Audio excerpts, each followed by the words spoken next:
kenapa kita butuh figur seperti Prabowo? Ya, karena saya percaya setiap zaman membutuhkan pemimpinnya.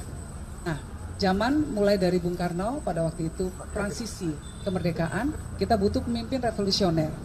Lalu Pak Harto, kita butuh pemimpin yang membangun pasca kemerdekaan. Pak Habibie, beliau memberikan imajinasi tentang negara yang berbasis teknologi. Gus Dur memberikan fondasi tentang demokrasi dan kesetaraan untuk semua, keadilan sosial bagi seluruh warga Indonesia. Bu Mega kemudian mengedepankan populisme dalam kebijakan pemerintahan beliau. Nah, Pak SBY kembali memberikan stabilitas ekonomi, stabilitas politik, dan memberikan contoh bagaimana Jenderal TNI bisa ikut dalam kontestasi demokrasi. Kemudian Pak Jokowi ini memulai take off untuk industrialisasi. Nah, pemimpin ke depannya harus meneruskan program-program dari pemimpin-pemimpin sebelumnya.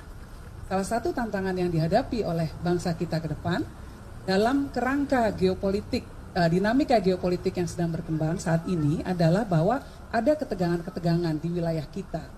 Letak Indonesia ya yang dekat dengan negara-negara yang punya potensi pertikaian tinggi. Contohnya akan ada ketegangan-ketegangan ke depan ini menurut saya Pak Prabowo tidak bisa dihindari. Mungkin saja ada potensi ketegangan misalnya terjadi di Taiwan Strait. Ya. Kalau itu terjadi ketika ada negara yang melakukan move di sana secara navigasional, itu kemudian akan berdampak kepada pasokan rantai global. Nah, pasti dampaknya ke kita karena letak geografis kita di tengah-tengah negara yang tergabung dalam anggota Quad. India, Jepang, Australia, Amerika. Nah, pemimpin yang akan memimpin Indonesia ke depan harus mengerti dinamika geopolitik. Orang yang harus punya kemampuan strategic thinking.